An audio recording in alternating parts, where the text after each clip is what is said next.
Jai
या अपार महावदान्यता के परिणाम स्वरूप इस अग्नि तल पर प्रादुर्भूत होकर श्री कृष्ण नाममयी एवं श्री कृष्ण प्रेममयी उन्नत उज्ज्वल रस के महावन्या में संपूर्ण चतुर्दश भुवनांतर्वर्ती बद्ध जीवात्माओं को सर्वभावे सराबोध कर देने वाले उन साक्षात व्रजेंद्र नंदना भिन्न शचीतनय श्री भगवत कृष्ण चैतन्य महाप्रभु जी के भी अत्यधिक सुललित पादांबुज में तत्परिकर श्रीधाम वृंदावन स्थित श्री रूप सनातन प्रभृति शरण गोस्वामी पादों सहित अनंत बार नमन करने के अनंतर उपरोक्त उसी पुरातन श्री कृष्ण भावना सुधारूपी अनंदा के प्रवाह का पुनः अर्वाचीन काल में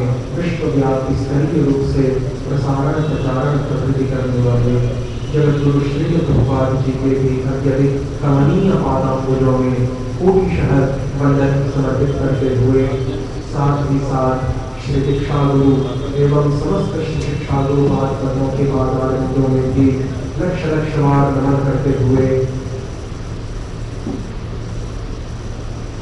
उपस्थित वैष्णव श्रोत्रे वृंद का भी यथा योग्य तारतम्य भेद से स्वागत अभिनंदन इत्यादि करते हुए आज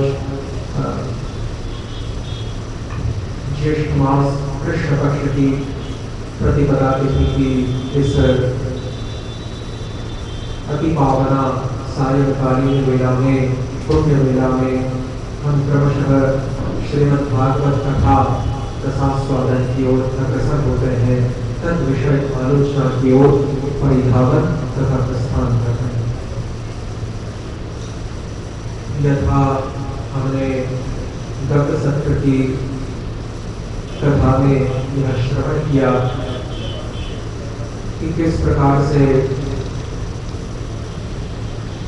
भगवत तत्व का जो परिज्ञान है, क्योंकि भगवत तत्व अचिंत्य अप्राकृत अलौकिक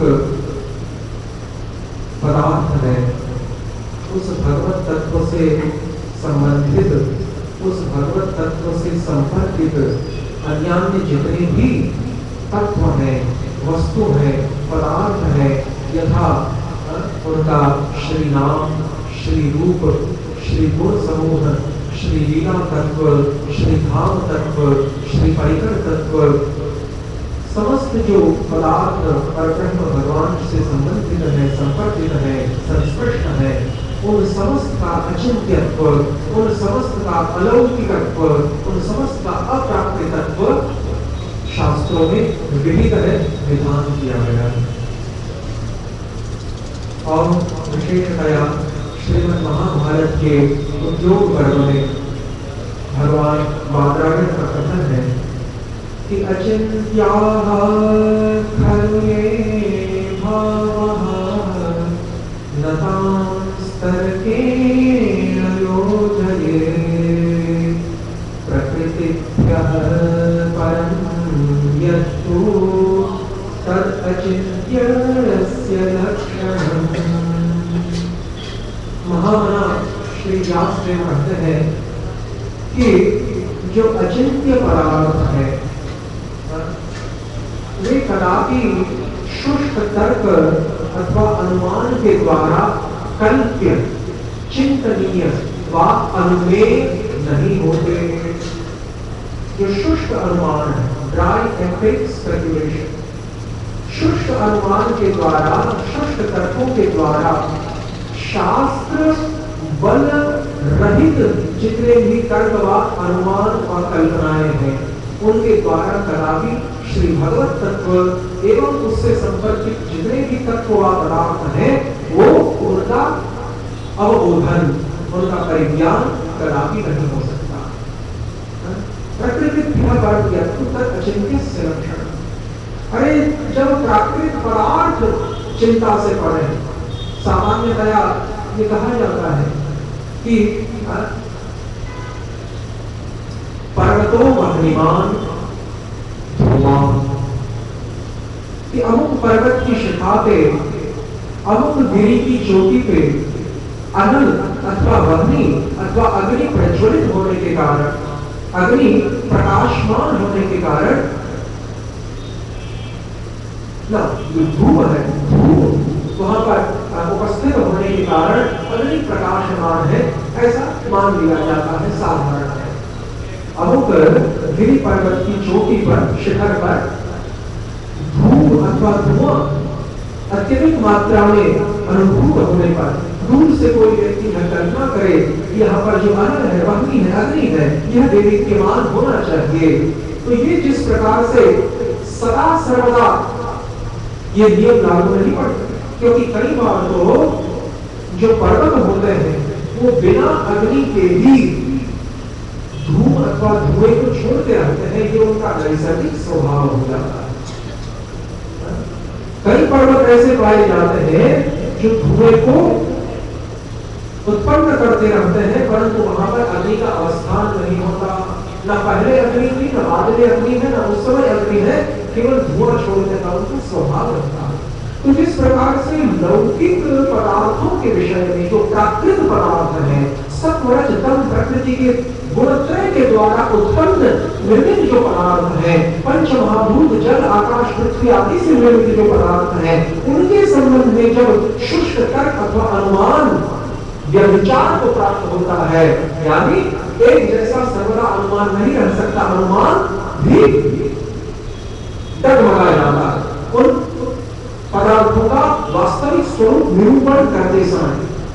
तो फिर जो अप्राकृत अलौकिक पदार्थ श्री भगवत तत्व है, जिसके लिए उपनिषदों ने कहा यतो वाचो निवर्तन्ते अप्राप्य मनसा सह, जिन भगवत तत्व को बिना प्राप्त किए ही वाणी मन के साथ, बुद्धि के साथ लौट आती है पुनः,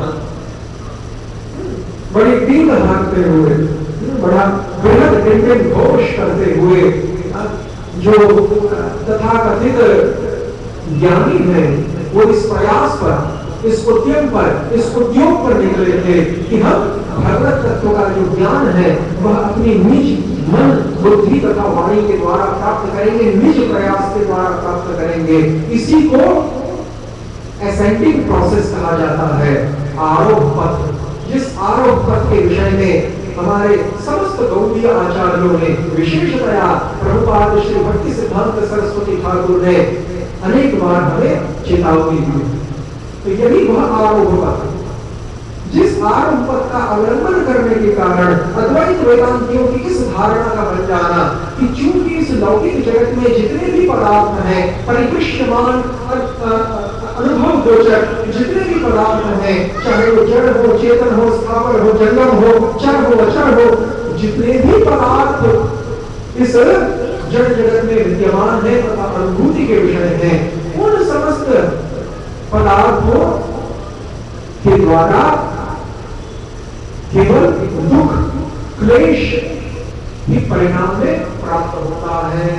इसीलिए तो श्री भगवान ने कहा दुखालयम अशाश्वतम्, ये जो भौतिक प्रपंच संस्कृति संसार है, जगत है, यह दुखों का आलय है। तो समस्त नाम रूप गुणात्मक, क्रियात्मक तथा वैविध्य युक्त जितने भी वैचित्र्य युक्त, वैविध्य युक्त जितने भी नाम रूप गुण वाले पदार्थ, क्रिया वाले पदार्थ इस संसार में अनुभव के गोचर है, वो समस्त पदार्थ एक सीमा में आबद्ध है, उनकी लिमिटेशंस है, और वो समस्त पदार्थ क्षणिक है, काल के द्वारा क्षण भंगुरता को प्राप्त होते हैं। They are temporal in existence, all phenomenal items are temporal in existence। जितने भी प्रापंचिक पदार्थ हैं, सभी काल के द्वारा क्षण भंगुरता को प्राप्त है, सभी सीमित है, अनंत कोई भी नहीं है। और तीसरी विशेषता क्या कि दुखों के आधार है।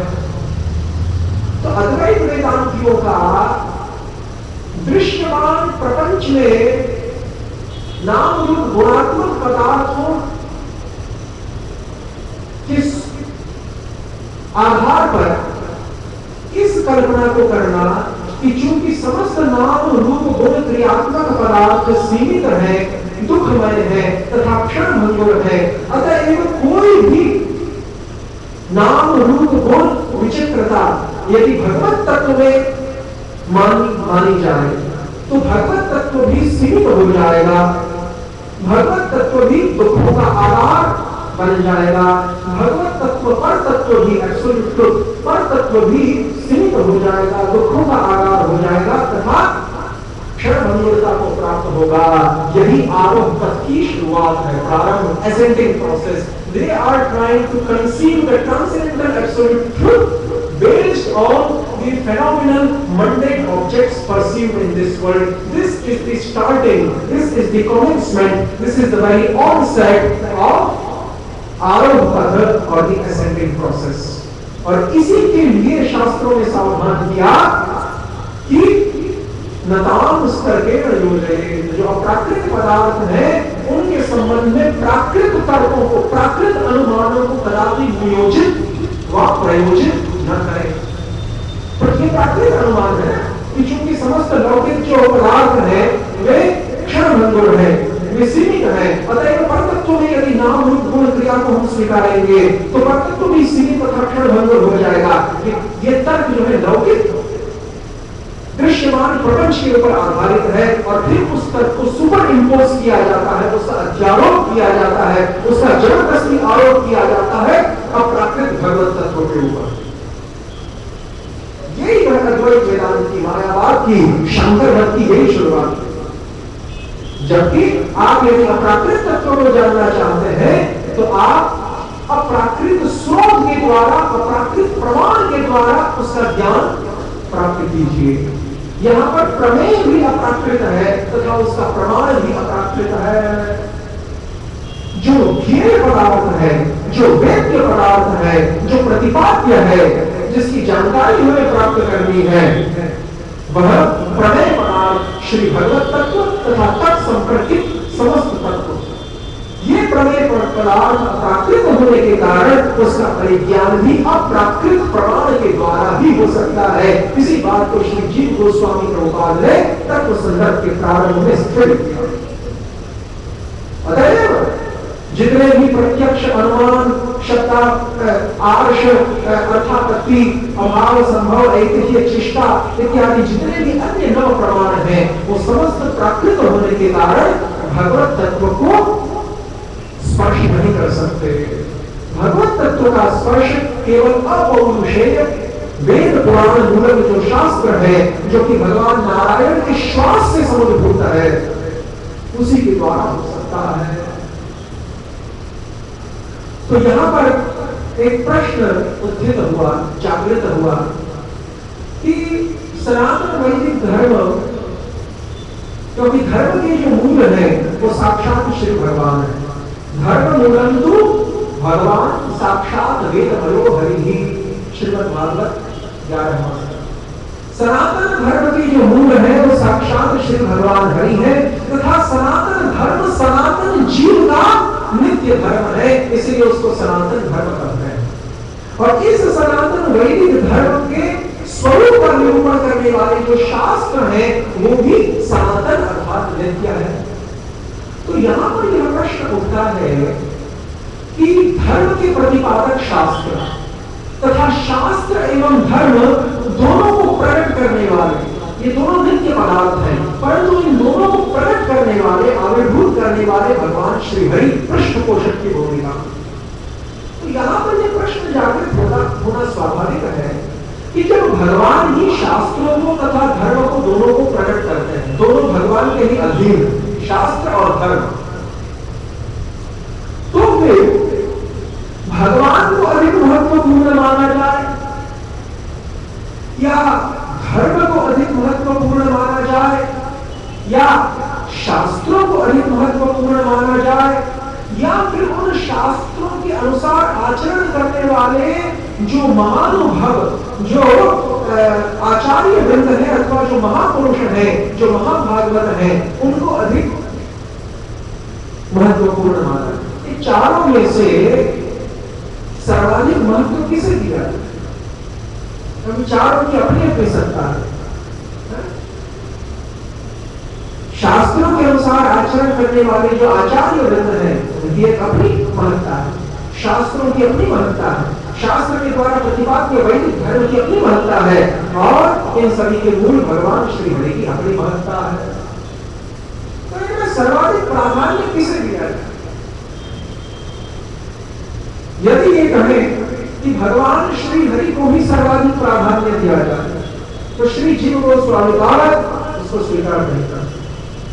सनातन वैदिक धर्म की विशेषता यह है कि यदि भगवान श्री हरि भी अपने द्वारा प्रकट किए गए जो सात्वत शास्त्र है, सात्वत शास्त्र का तात्पर्य है विष्णु भक्ति के प्रतिपादक विशुद्ध सत्व में पुराण उपनिषद वेदादि ग्रंथ समूह, ये जितने भी सात्वत शास्त्र भगवान श्री हरि के द्वारा प्रकाशित हैं, उन समस्त शास्त्रों के द्वारा प्रतिपादित जो सिद्धांत है, संबंध अभिधेय प्रयोजनात्मक जो सिद्धांत है, उस सिद्धांत के विरोध में जाकर यदि स्वयं श्री भगवान हरि भी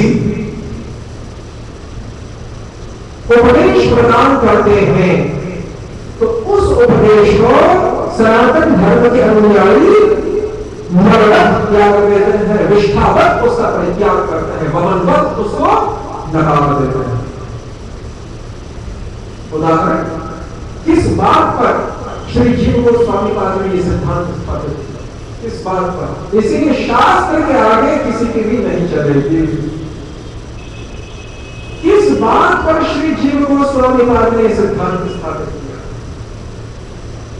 अनेक उदाहरणों के साक्ष्य पर सर्वप्रथम भगवान श्री सुदत बुद्ध का उदाहरण, जो कि साक्षात भगवान नारायण के भी अंशावतार माने गए हैं, तथा 10 प्रमुख अवतारों में महाकवि जयदेव गोस्वामी आदि विद्वानों ने भी जिस बुद्धावतार की परिगणना की, तथा जो बुद्धावतार भगवान के प्रमुख 22 लीलावतारों में से एक माना गया, श्रीमद् भागवत के प्रथम स्कंद के 3 अध्याय की सूची के आधार पर उस भगवान बुद्ध को, जो कि साक्षात श्री नारायण, उन्होंने आकर वेदाभा नास्ति प्रमाणम, वेद को हम प्रमाण स्वरूप नहीं मानते, फलतः वेदों के द्वारा प्रतिपादित जो वैदिक धर्म है वो भी प्रमाण स्वरूप है, वो भी हमारे लिए प्रमाणित नहीं है। जब वेद यानी प्रमाण ही प्रमाणित नहीं है तो उन प्रमाणों के द्वारा उत्पन्न जो प्रमेय है, जो वैदिक धर्म है, वो भी हमारे लिए आस्था का विषय नहीं है। तो इस प्रकार से उपदेश देने वाले भगवान सुदत बुद्ध उनके उपदेशों को, उनकी शिक्षाओं को, उनके द्वारा प्रवर्तित संप्रदाय को, नास्तिक संप्रदाय को वैदिक धर्म के अनुयायियों ने त्याग दिया। क्यों? क्योंकि वेदांती शास्त्रों के विरोध में जाकर उनकी शिक्षाएं, उनके उपदेश, उनका मत प्रवर्तित हुआ। इसीलिए ठीक उसी प्रकार से श्री दत्तात्रेय का उदाहरण, श्री दत्तात्रेय साक्षात भगवान विष्णु के आदेश अवतार होने के बावजूद भी उनकी कतिपय शिक्षाओं को, जो कि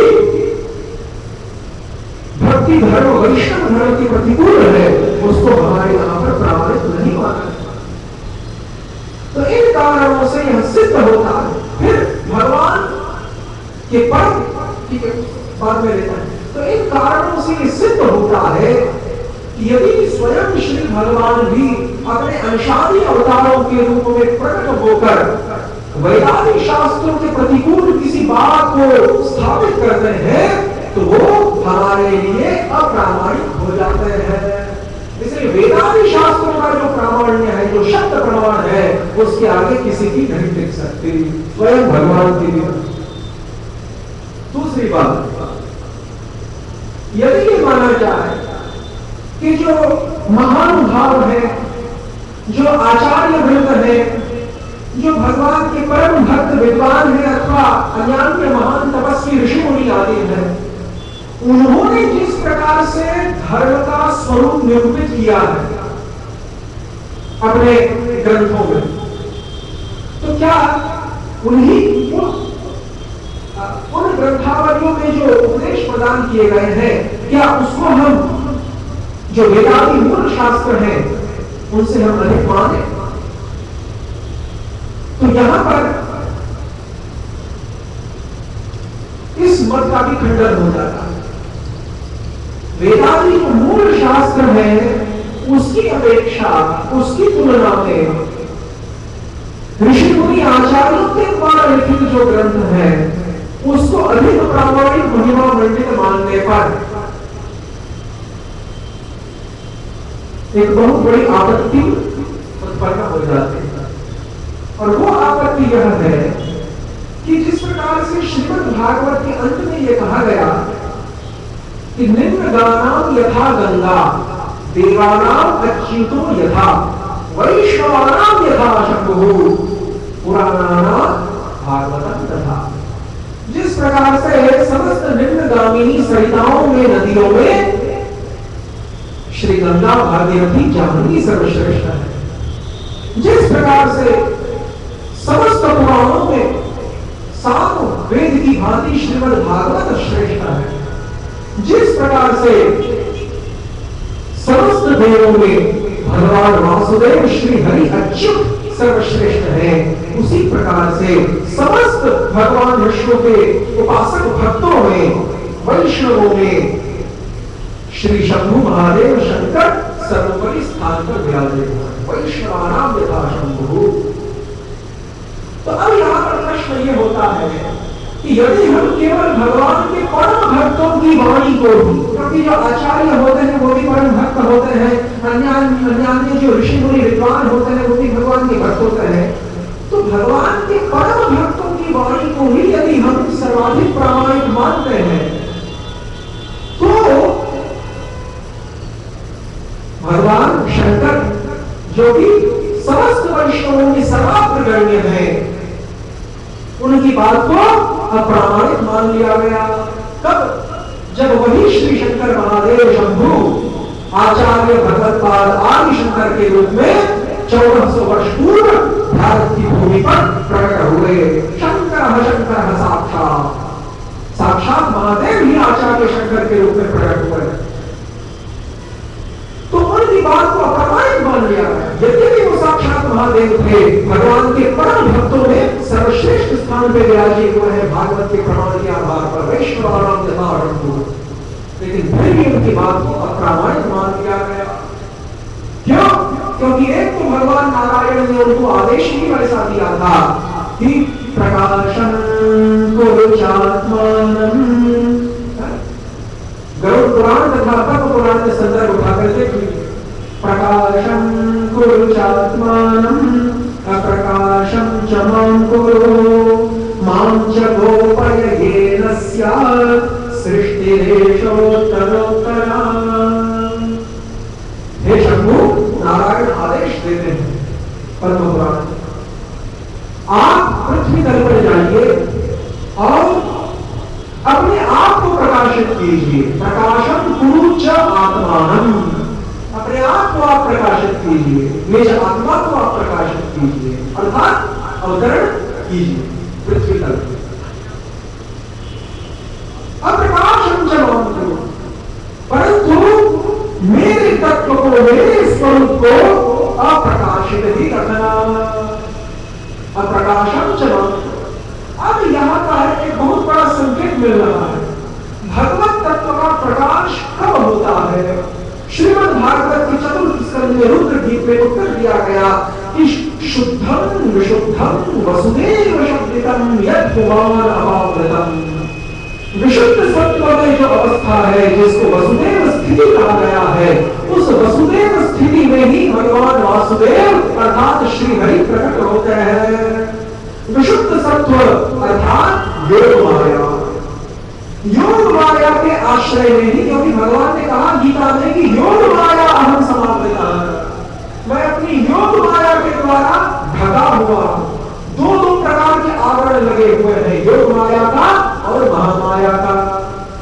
तो जो महामाया का आवरण है वो तो जीवात्माओं के ज्ञान चक्षु को आवृत करता है, जिस प्रकार से बादल कुहरा आदि हमारे प्राकृत मानव चक्षुओं को निष्फल कर देते हैं सूर्य तथा चंद्र की किरणावलियों का दर्शन करने में।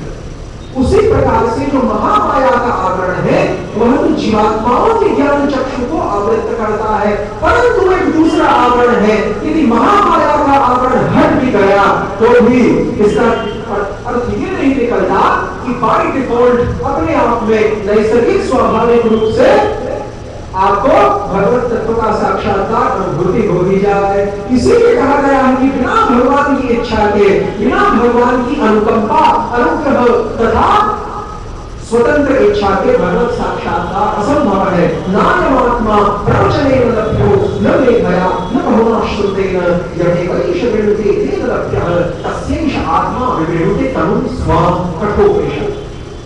ये जो परमात्मा भगवान है, ये जब स्वयं इच्छा करेंगे तभी इनका, नहीं तो बड़े बड़े जो सूर्य है, इसलिए मुख्यंती सूर्य, बड़े बड़े जो सूर्य लोग हैं, जन्माद्यस्य तो वयाद कर्तश्चात् देशो विजयः सुरात् तेने ब्रह्म हृदय आदि कवयो मुख्यंती सूर्य। भागवत का प्रथम श्लोक इस बात का साक्ष्य देता है कि बड़े बड़े जो सूरमा है, सूरमा किसको कहेंगे? जिन्होंने महामाया के आवरण को, महामाया के द्वारा कृत जो जवनिका है, जो पर्दा है, उस पर्दे को जिन्होंने फाड़ कर हटा दिया है, उनको सूरमा कहेंगे, उनको वास्तविक वीर कहेंगे। तो ऐसे जो वास्तविक वीर है, ऐसे जो सूरमा है, इन सूर्यों के द्वारा भी भगवत तत्व का वास्तविक अनुभव नहीं होता है। अनुभव की तो बात छोड़िए, वे मोहित हो जाते हैं। स्वयं श्री ब्रह्मा मोहित हो गए, और उनकी तो क्या बात है। आदि कवि स्वयंभू, इस ब्रह्मांड के प्रथम प्राणी, समस्त देवताओं के प्रमुख, वे स्वयं मोहित लोक पितामह ब्रह्मा हो। तो इसीलिए महामाया का पर्दा हट जाने पर भी भगवत तत्व अपने आप में हो जाए, ये बात जो है गारंटीड नहीं, जब तक कि भगवान की अपनी इच्छा हो, भगवान का अपना अनुग्रह न हो साधक के ऊपर। अगर भगवान ने गीता में कहा कि योग माया समावृता है, महामाया तो है ही ढके हुए, परंतु योग माया तो है वो मेरे स्वरूप का आवरण किए हुए है। योग माया मुझे ढके हुए है, लेकिन योग माया मेरे स्वरूप का आवरण करती है, तथापि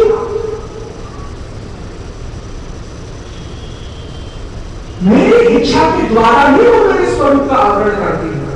श्री विश्वनाथ चक्रवर्ती ठाकुर को यहां तक कहते हैं, मुक्त्यादे त्वयि कृतावसिनाम तावत् याते वशाश्रु कल्याणजन संभ्रमाक्षम वक्त्रमीन भयभावनया स्थितस्य सामान्य विमोहयति धीरपियते वेति। दामोदर लीला का वर्णन करने वाला श्लोक महारानी कुंती की स्तुति है। तो वहां पर सामान्य विमोहयति धीरपियते वेति तथा राघवेंद्र की लीला में सती के द्वारा अपने भर्ता श्री शंकर के द्वारा मना करने पर भी राघवेंद्र की परीक्षा करने के लिए जाना और तत्पश्चात मुक्ति खा गया। ये क्या सिद्ध करता है? ये यही सिद्ध करता है कि श्री राघवेंद्र जो भगवान है, तथा यहां पर श्री कृष्ण जो कि दामोदर लीला का आचरण कर रहे हैं, इन दोनों में श्री श्याम सुंदर में तो यहां पर वास्तविक भय है। क्योंकि यदि श्री श्याम सुंदर अपनी माता यशोमती के द्वारा भयभीत न होते, तो कुंती देवी के द्वारा भागवत में यह कहा जाना कि भय भी जिससे भय प्राप्त करता है, उस व्यक्ति को भयभीत देखकर मुझे बड़ा आश्चर्य हो रहा है, मैं भी विमोहित हो रही हूँ। सामान्य विमोहयति धीरपियते। और यहाँ पे ये मानना कि कुंती देवी की जो स्थिति है वह सती के समान है, बहुत बड़ा अपराध होगा, क्योंकि कुंती देवी तो साक्षात भगवान की अनुग्रह प्राप्त है, सिद्ध परिकर है।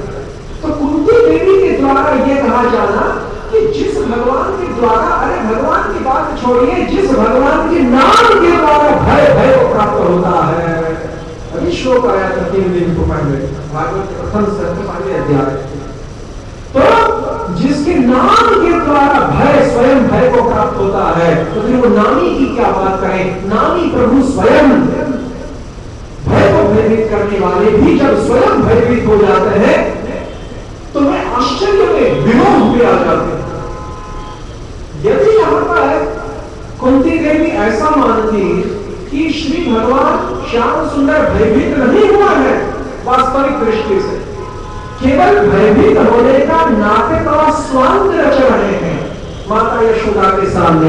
ऐसा यदि कुंती देवी मानती तो कुंती देवी के द्वारा ये कहना कभी नहीं बन सकता था कि मैं स्वयं आश्चर्य में पड़कर विमुख हो जाती हूँ जब मैं आपको बाह्य रूप में अपनी माता के द्वारा भयभीत होता हुआ देखती हूँ, भयाक्रांत देखती हूँ। इसका तात्पर्य यह है कि कुंती देवी यह कहना चाह रही है कि श्री गोविंद वास्तव में भयभीत हो गए थे। भयभीत होने का स्वांग व नाटक नहीं रच रहे थे। नाटक व स्वांग रचे होते तो ये कहते कि हे प्रभु आप तो कदापि भयभीत नहीं होते हैं, लेकिन तथापि केवल लोक विडंबना के लिए, लोक संग्रह के लिए आपने केवल बाह्य भय का अभिनय किया था। फिर कुंती देवी का कहना कि मैं स्वयं विमोह में पड़ जाती हूँ, आश्चर्यचकित हो जाती हूँ, ये कदापि नहीं बन सकता। लेकिन ये हुआ है, अर्थात ये सिद्ध करता है, श्री विश्वनाथ चक्रवर्ती बात करते हैं कि भगवान स्वयं उस समय भयभीत थे। उसी प्रकार से राघवेंद्र की लीला में जब सभी वहां पर इम्तिहान लेने गई है, परीक्षा लेने गई है, तो वहां पर भी श्री राघवेंद्र वास्तव में ही अपनी अर्धांगिनी भगवती सीता के विरह में शोकाक्रांत है। लेकिन योग माया को भगवान ने स्वतंत्रता दे रखी है कि अपनी निज लीला में वैचित्र्य को उत्पन्न करने के लिए, सब विशेषता के सिद्धांत को बरकरार रखने के लिए, the principle of variegatedness, the most fundamental underlying substratum of all spiritual properties of existence is this principle of variegatedness. समस्त जितने भी पारमार्थिक नियम है, उन समस्त पारमार्थिक नियमों के आधार तल पर स्थिर होने वाला ये सब विशेषवाद का मूलभूत नियम, प्रिंसिपल ऑफ वैराग्यस। तो लीला में वैचित्र्य उत्पन्न करने के लिए वैचित्र्य के द्वारा ही लीला अधिक रसमयी हो सकती है।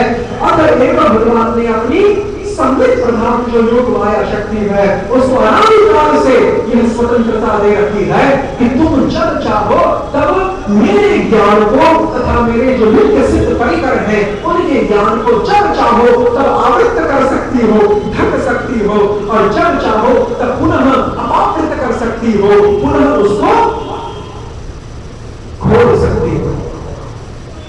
इसीलिए हम देखते हैं ब्रज लीला में कि भगवान कदापि उनके अंदर ब्रज की लीला में श्याम सुंदर के अंतःकरण में कदापि ये भाव नहीं आया है कि मैं साक्षात अखिल कोटि ब्रह्मांडाधिपति नारायण का भी अंशी स्वयं भगवान हूं, ऐसा भाव कदापि श्री कृष्ण चंद्र में ब्रज लीला के दौरान नहीं आया।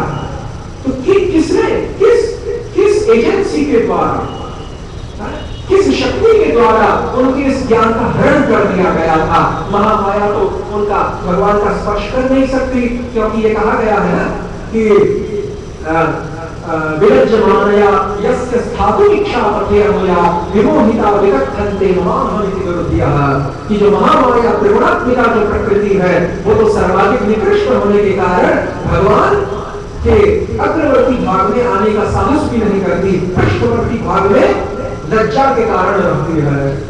तो ऐसी जो भगवान की महामाया है वो भगवान की ज्ञान का कदापि आवरण नहीं कर सकती। केवल योग माया भगवान की जो आत्मभूता स्वरूप भूता जो शक्ति है, जिसका अवलंबन करके, जिसका आश्रय करके श्री भगवान अपनी तन पर आस्थित होते हैं, इस प्रपंच पर अवतरित होते हैं, केवल वही जो भगवान की अंतरंगा शक्ति योग माया है, वही जब चाहे तब भगवान के ज्ञान को, तत्परिकरों के ज्ञान को ढक देती है और जब चाहे तब पुनः उभार देती है। और ये सब भगवान की इच्छा के कारण उसको ये स्वातंत्र्य मिला हुआ है। लीला में रस में वैचित्र्य उत्पादन निमित्त। इसको अद्वैत वेदांत की मायावादी नहीं समझ पाएंगे, लेकिन यहां पर कोई असामंजस्य नहीं है। श्री भगवान का जो स्वराटत्व है, स्वेनैव राजते इति स्वराट, श्रीधर स्वामी पाद प्रथम श्लोक, भागवत के प्रथम श्लोक की भावार्थ दीपिका टीका में कहते हैं स्वेनैव राजते इति स्वराट। जो स्वतः सिद्ध सत्ता है, स्वतः सिद्ध सत्ता केवल नंद नंदन स्वयं भगवान श्री श्याम सुंदर है, राम नरसिंह वत्स पूर्वादि भी नहीं। क्योंकि जिस के आधार पर अन्य स्वरूपों की भगवत्ता सिद्ध होती है, उस मूल स्वरूप को स्वयं भगवान कहते हैं। जिस प्रकार से मूल दीपक के आधार पर अन्य दीपकों की सत्ता सिद्ध होती है, दीपार्चने दीपायते विपरीत हेतु समान धर्मा यस्ता विवेक हिचकृष्णतया विभाति गोविंदमादि पुरुषं तमहं भजामि ब्रह्म संहिता पंचम अध्याय। ठीक उसी प्रकार से अन्य भगवत्ता नहीं थे, स्वयं भगवान शब्द कहां नहीं सकता, जिसकी सत्ता के ऊपर अन्य भगवत स्वरूपों की सत्ता आधारित है, उस मूल तत्व को ही स्वयं भगवान कहेंगे। इसीलिए केवल नंद नंदन श्याम सुंदर को छोड़कर आत्यंतिक दृष्टि से यदि हम देखने जाएं, मुक्त प्रग्रहा वृत्ति से यदि हम देखने जाएं, तो नंद नंदन श्याम सुंदर के अतिरिक्त अन्य कोई भी व्यक्ति पूर्ण रूप से स्वराट संज्ञा का अधिकारी नहीं है, स्वराट संज्ञा से विभूषित होने का लायक नहीं है, अधिकारी नहीं। पूर्ण रूप से स्वराट केवल श्री श्याम सुंदर है, लेकिन पूर्ण रूप से स्वराट होने के बावजूद भी योग माया को ये जो भगवान तथा उनके परिकरों को भी अपने अधीन करने की जो सामर्थ्य प्राप्त हुई है, वो भी भगवान की आज्ञा तथा अनुमति के कारण ही वो सामर्थ्य प्राप्त है। इसीलिए यदि योग माया भगवान तथा तत्परिकर को अपने अधीन करती है किसी काल विशेष में, तो उस समय ये कदापि नहीं माना जा सकता कि श्री भगवान का जो स्वराटत्व है वह खंडित हो गया, क्योंकि श्री भगवान ने ही उस योग माया को वैसी सामर्थ्यवती बनाया है और भगवान की आज्ञानुवर्तिनी होकर योग माया वैसा करती है। इसलिए भगवान का जो स्वराटत्व है, जो तात्विक स्वराटत्व है, वो रस तथा लीला की दृष्टि से भी अविशुद्ध तथा अखंडित रहता है। ठीक उसी प्रकार से भगवान का जो आत्मा रामत्व है, वो भी अक्षुण्ण तथा अखंडित रहता है। किस प्रकार से अद्वैत वेदांतियों का यह आरोप करना कि अजी भक्ति मार्ग के जो उपासक हैं, हम तो ब्रह्म ज्ञान मार्ग के उपासक हैं, परंतु जो भक्ति मार्ग के उपासक हैं, जिनको वैष्णव अथवा भागवत कहा जाता है, सात्विक कहा जाता है, वो भक्ति मार्ग के उपासक भक्तों की, वैष्णवों की अज्ञानता तो देखिए, ऐसा वो कहते हैं। उन वैष्णवों की अज्ञानता तो देखिए, उनकी दुर्बोधता, उनकी बालिशता, उनका बचपना तो देखिए, उनकी बचकानी हरकतें तो देखिए। इस प्रकार से अद्वैत वेदांती कटाक्ष करते हैं वैष्णवों के ऊपर, परंतु उनको मुंह तोड़ जवाब देते हुए श्री जीव गोस्वामी पाद प्रीति संदर्भ में कहते हैं कि श्री भगवान का आत्मा रामत्व, आप्तकामत्व, पूर्णत्व बरकरार रहता है हर समय। चाहे तो श्री भगवान अपने निर्विशेष अंग प्रभा के रूप में ब्रह्म ज्योति निराकार ब्रह्म के रूप में प्रकट हो, चाहे वो भगवान व्यष्टि समष्टि आदि भेदों से युक्त जो कारणोदक क्षीरोदक घटोदक आदि जो तीन पुरुषावतार हैं, जिनको अंतर्यामी परमात्मा कहा जाता है, उस परमात्मा तत्व के रूप में प्रकट हो। वदन्ति तत्त्व विरस्तत्व यज्ञानद्वयं ब्रह्मेति परमात्मेति भगवान शब्द दे। चाहे वो स्वयं भगवान श्री कृष्ण षडैश्वर्यों से युक्त परमव्योमाधिपति भगवान नारायण के रूप में प्रकट हो, स्वयं भगवान श्री कृष्ण जो कि अद्वैत ज्ञान तत्व है, वो तीन रूपों में प्रकट होते हैं, भगवान, परमात्मा और ब्रह्म, और चौथे हैं वो स्वयं भगवान अद्वैत ज्ञान। तो स्वयं भगवान श्री कृष्ण चाहे तीनों रूपों में प्रकट हो, लेकिन उनका जो आत्मा रामत्व है, आप्तकामत्व है, पूर्णत्व है, वो कदापि खंडित नहीं होता। अद्वैत वेदांतियों ने कटाक्ष किया पुनः कि नहीं, ऐसा नहीं है। क्योंकि जिस समय श्री भगवान हमारे निराकार ब्रह्म तो कदापि आदान प्रदान नहीं करते हैं, परंतु तुम्हारे जो साकार सविशेष भगवान है, वो तुम जैसे भक्तों के साथ आदान प्रदान करते हैं, शांत दास्य सख्य आदि संबंधों को, आदि रसों को स्वीकार करके तथा तद अनुरूपी लीलाओं को संपन्न करके। तो और ये कहना कि भगवान विनोदार्थ लीला करते हैं, लोकवतु लीला कैवल्यम। ब्रह्म सूत्र में कहा गया कि भगवान केवल अपने मनोरंजन के लिए तथा अपने भक्तों के मनोरंजन के लिए ही विनोदार्थ ही केवल उनकी लीला होती है, स्वेच्छामयी उनकी लीला है।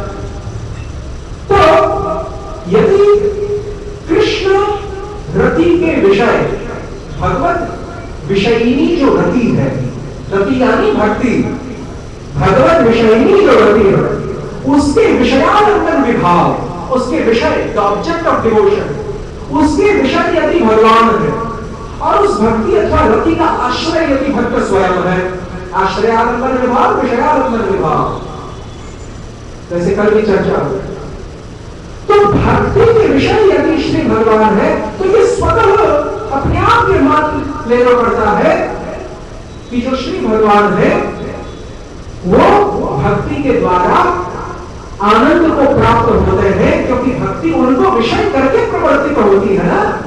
इसीलिए जिसको विषय बनाकर भक्ति प्रवर्तित होती है वह विषय ही उस भक्ति का चरम लक्ष्य है, यानी भक्ति का जो ध्येय है वह है श्री भगवान को संतुष्ट करना। अतएव तो नारद भी भक्ति सूत्र में तत्व सुखित्वम इस प्रकार से परिभाषा देते हैं भक्ति की कि विशुद्धा भक्ति वही है जिसके द्वारा भगवान का अनुकूल्य, भगवान का संतोष विधान हो। तो यहां पर पुनः मायावादियों ने तर्क उठाया कि यदि भगवान अपने भक्तों के साथ जो साकार सविशेष जो भगवान है, सच्चिदानंद विग्रह जो गोविंद है, वो अपने भक्तों के साथ शांत दास्य सख्य आदि रसों में संबंधों में अपने भक्तों के साथ लीला करते हैं, विभिन्न प्रकार की लीला संपन्न करते हैं, तो इसका तात्पर्य ये हुआ कि वो अपने भक्तों के द्वारा आनंदित किए जाते हैं। भक्ति का कार्य ही है भगवान को आनंदित करना। तो इसका तात्पर्य यह सिद्ध होता है कि भगवान अपने भक्तों के द्वारा आनंदित किए जाते हैं, और तुम वैष्णवों की मान्यता के अनुसार जो भगवान के भक्त हैं वे विभिन्नांश है, वे जीव है, तटस्था प्रकृति के अंश है। तो विभिन्नांश जीवात्माओं का कि जिन जीवात्माओं को तुम भगवान की सत्ता से, परब्रह्म की सत्ता से पृथक मानते हो हे वैष्णवों, उस प्रकार से जीव तथा परमात्मा का भेद स्वीकार करने वाले हे वैष्णवों, तुम लोगों के मत में यह माना जाना कि भिन्न जीवात्मा के द्वारा श्री भगवान आनंद को प्राप्त करते हैं, तो absolute truth is not self sufficient, absolute truth becomes incomplete, imperfect, it can not remain Atmaram self satisfied, वो दूसरों के द्वारा आनंद को प्राप्त होता है, अपने से भिन्न इतर पदार्थों के द्वारा आनंद को प्राप्त करता है। इसलिए तुम वैष्णवों के मत में, तुम्हारे भक्ति मार्ग में परब्रह्म का आत्मारामत्व, आत्मकामत्व, पूर्णत्व खंडित है, केवल हमारे अद्वैत वेदांत में बरकरार है। बहुत बड़े दार्शनिक तर्क है। ये इतना सहज नहीं है भक्ति मार्ग को सिद्ध करना, जैसा कि हम कई बार मान लेते हैं। इसीलिए मैंने कल कहा था कि शुरुआत के जो 700 साढ़े 700 जो वर्ष हैं सनातन वैदिक धर्म के, शुरुआत का तात्पर्य है 8वीं शताब्दी से प्रारंभ करके 16वीं शताब्दी तक, आदि शंकर भगवत पाद से लेकर श्रीमद महाप्रभु चैतन्य देव तक के जो 800 वर्ष हैं, बहुत बड़ा घमासान छिड़ा है भक्ति मार्ग तथा ज्ञान मार्ग के अनुयायियों। और इसी घमासान की मैं आपको थोड़ी सी झलक दे रहा हूं। भक्ति मार्ग को सिद्ध करना इतना आसान नहीं था, तो इसीलिए और भगवान के आत्मा और आनंद को कैसे सिद्ध करेंगे, बड़े बड़े असमंजस की स्थिति में पहुंचाते हैं लोग। तो इसका उत्तर ये दिया श्री जीव गोस्वामी प्रभु ने प्रीति संदर्भ में कि देखिए जिस प्रकार से जो भक्ति महारानी है वो 2 रूपों में प्रकट हुई है, साधन रूप में तथा साध्य रूप में। तो जो साधन रूपा भक्ति है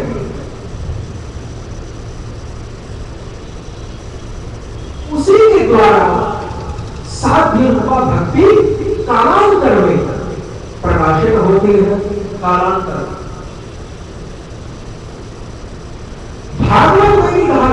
11वें स्कंद में कि भक्त्या संजातया भक्त्या बिभ्रत्युत्पुलकं तनुम्, भक्ति के द्वारा ही भक्ति संजात होती है यानी प्रकाशित होती है। तो कौन सी भक्ति के द्वारा कौन सी भक्ति प्रकाशित होती है? पुनः नारद पुराण में भी कहा गया कि देवर्षे विहिता प्रोक्ता हरिमुद्दिश्य या क्रिया सैव भक्तिरिति प्रोक्ता तया भक्ति परा भवेत्। कल भी श्लोक का हमने आपको उदाहरण दिया और किसी और बात को सिद्ध करने के लिए आज उसी श्लोक का किसी और बात को सिद्ध करने के लिए उदाहरण दिया जा रहा है। तो सैव भक्तिरिति प्रोक्ता तया भक्ति परा भवेत्। उस भक्ति के द्वारा जो कि भगवान हरि को उद्देश्य करके संपन्न की जाती है। कौन सी भक्ति की यहां पर बात हो रही? प्रातःकालीन सत्र में हमने बहुत सारी भक्तियों के बारे में विवेचना की है, तो कौन सी भक्ति की यहां पर बात की जा रही है? ज्ञान निष्ठा की बात की जा रही है, कर्म निष्ठा की बात की जा रही है, योग निष्ठा की बात की जा रही है, कर्म ज्ञान उभय निष्ठा की बात की जा रही है, आरोप सिद्धा सत्य सिद्धा की बात की जा रही है, या फिर स्वरूप सिद्धा उत्तमा भक्ति की बात एकांतिकी